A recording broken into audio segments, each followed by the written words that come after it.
4 நவராத்திரிகளுமே தேவி உபாசகர்கள் இருக்காங்களா, தேவி உபாசகர்கள், உபாசகிகள் வந்து அன்னையுடைய ஸ்லோகங்களையும், நாமங்களையும் பாராயணம் பண்றது, பூஜை பண்றது இதெல்லாம் அவங்க பண்ணுவாங்க.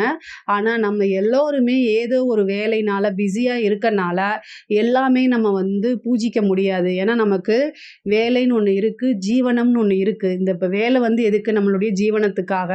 ஸோ, அது வந்து ஃபர்ஸ்ட்டு இந்த 9 நாட்களுமே உங்கனால பூஜை பண்ண முடியலன்னா, ஒரு நாளாவது இந்த 9 நாட்கள்ல ஒரு நாள் சக்தி மிகுந்த நாள் வந்து வராகிக்கு வந்து பஞ்சமிய கருதப்படுது. அல்லது அஷ்டமிய நீங்க கும்பிடலாம். எது வந்து உங்களுக்கு ஈஸியா இருக்கோ அந்த நாள தேர்ந்தெடுத்து பண்ணுங்க. இல்ல நான் வந்து வீட்ல ஹவுஸ் ஒய்ஃபா இருக்கேன். என்னால பூஜை பண்ண முடியும். இல்ல எனக்கு இந்த 9 நாட்கள் நான் ஃப்ரீயா தான் இருக்கேன். நான் வராகிய வந்து பூஜை பண்றேன். இல்ல வராகிய நான் உபாசனை பண்ண தொடங்குறேன். அதனால இந்த 9 நாட்கள் எனக்கு நான் ஒதுக்குறதுக்கு தயாரா இருக்கேன். அப்படிங்கிறவங்க தாராளமா நான் சொல்லக்கூடிய விஷயங்கள நீங்க முறையாக, அதாவது ஒரு குருநாதர் மூலியமா மந்திரம் வாங்கி பண்றது ரொம்ப ஈஸியா சித்தியாகும். 2வது அது ரொம்ப நல்லது. ஆனா இந்த காலத்துல உங்களுக்கு குருநாதர் கிடைக்கல, வேற யாருமே இல்ல அப்படின்னா, அன்னை வராகிய கூப்பிடுங்க. அவங்களே தாயே நீயே எனக்கு குருவா இருந்து வழிநடத்துமான்னு சொல்லி அம்பாளவே குருவாவும் எடுத்து உபாசனையாவும் நீங்க பண்ணலாம். அது தவறே கிடையாது.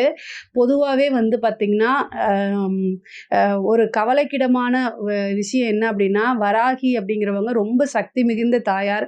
ஆனா, அவங்களுடைய பேர வந்து எல்லாருமே வந்து நான் வராகிய கும்பிடுறேன் அதனால அப்படின்னு என்ன செய்றாங்க? பிளாக்மெயில் பண்ண ஆரம்பிக்கிறாங்க. பொதுவாவே ஒரே ஒரு விஷயம் மட்டும் நல்லா ஞாபகம் வச்சுக்கங்க. வராகி அப்படிங்கிறது அன்னைங்கிறவங்க தெய்வம். ஓகேங்களா? நீங்க கும்பிடுறதுனால நீங்க தப்பு செஞ்சா அவங்க உங்களுக்கு ஃபேவர் பண்ணா அவங்க எப்படி தெய்வம் ஆவாங்க? அத ஃபர்ஸ்ட்டு புரிஞ்சுக்கங்க. உங்களுக்கு அவங்க உண்மையாலுமே உறுதுணையா இருக்கிறாங்கன்னா, ஒரு கெட்ட வழியில போக விடமாட்டாங்க. உங்களுடைய எண்ணங்கள நல்ல எண்ணங்களா மாத்துவாங்க. உங்களுக்கு ஆப்போசிட்ல ஒருத்தர் பிளாக்மெயில் பண்றாரு. நான் வராகிய கும்பிடுறேன். அவங்கள வச்சு உங்க மேல பிரயோகம் பண்ணிருவேன். அப்படிலாம் பயமுறுத்துனா நீங்க எந்த விதத்திலயும் பயப்படாதீங்க. ஏன்னா, இது மாரி ஒரு இன்சிடென்ட் என்னுடைய கிளையன்ட்டுக்கு நடந்திருக்கு. விஷயத்துல யாரு தப்பு பண்ணாலும் சரி, அது வராகியுடைய உபாசகர 99% இல்ல, 100% வராகியோடைய உபாசகர்கள் பெண்கள தாயா தான் நினைக்கணும், சகோதரியா தான் நினைக்கணும். அப்படி வந்து தவறா நினைக்கவே மாட்டாங்க. அப்படி தப்பா ஒருத்தர் நினைக்கிறாருன்னா, கண்டிப்பா அவர் வராகியோடைய உபாசகரா இருக்க மாட்டாங்க. பொதுவாவே அம்பாள் உபாசகர் எல்லாருமே வந்து ஃபர்ஸ்ட்டு இது என்னன்னா, பெண்கள வந்து அன்னையா நினைச்சு பாவிக்கிறது தான். அப்படி தவறா நினைக்கிறாங்க. ஒரு பிளாக்மெயிலா, அதாவது உங்களைய வந்து பயமுறுத்துறதுக்காக யூஸ் பண்றாங்க அப்படின்னா, தேவியோடைய கோபத்துக்கு கட்டாயம் ஆளாவாங்க.